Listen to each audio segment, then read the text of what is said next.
تخيل معايا يكون عندك شي زر اللي ما عادش ورك عليه ترجع بدقيقه اللور. هادشي كيعني انك عمرك غتغلط ولا غتزيد لشي فرصه. في واحد المدينه صغيره كان واحد الشاب سميتو ياسين، دري من عائله بسيطه ولكن عنده واحد المشكل كبير، واللي هو ما كيعرفش يقدر الوقت ديالو، يعني ما مقادش وقته، ما عطيش الوقت ديالو اهميه. ديما تيقول حتى الغدا ونبدا نصلي، حتى الغدا ونبدا نتريني، يعني كل نهار تيقول لي راسو حتى الغدا. ولكن تجا النهار اللي غيتبدل فيه كلشي. واحد النهار كان جاي من السواع كالعاده في الليل، واحد الحاجه غتلفت الانتباه ديالو بمره، واللي هي واحد الضوء صغير خارج من واحد الزنقه مهجوره. قال لي راسو غيمشي يشوف ديك البوله اشنو فيها، تنكره، والمفاجاه اشنو غيلقى واحد الصندوق صغير اللي فيه واحد الزر احمر مكتوب عليه اضغط هنا غترجع دقيقه اللور. بدا كيضحك، بدا تيقول شنو هي هادي التساطيات، شي خرافه، شنو هادشي. تنكره ديال ياسين قال لي راسو خاصني نورك، ومع غيورك على الزر لقى راسو راجع دقيقه اللور. ويلي واش بصح هادشي؟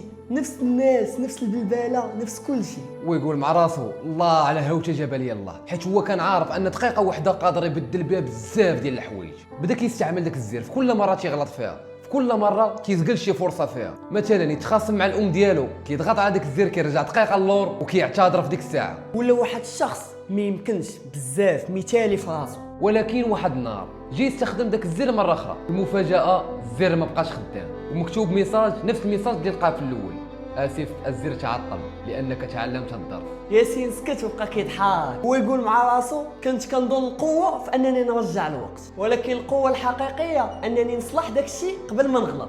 من داك النهار ياسين ما بقاش كيحتاج الزر، حيت ولا كيدير كل حاجه في وقتها مضبوطه 100% تنقول لك، وما بقى كيضيع حتى شي حاجه. الرساله من هذه القصه ما كاين حتى شي زر ولا شي سحر كيرجع الوقت، اي حاجه دازت ما كتعاودش ترجع للور، ولكن تقدر تبدا من دابا وتبدل حياتك. نتمنى تكونوا بحال ياسين وما تبقاوش تضيعوا الفرص ولا تضيعوا الوقت في شي حاجه تافهه. من هاد اللحظه اللي شتي فيها الفيديو تقدر تبدا ان شاء الله صلاتك، لونطريما ديالك، اي حاجه باغي تبداها ان شاء الله. انت الا كنتي في بلاصه ياسين وكان عندك داك الزر شنو تقدر تبدل به؟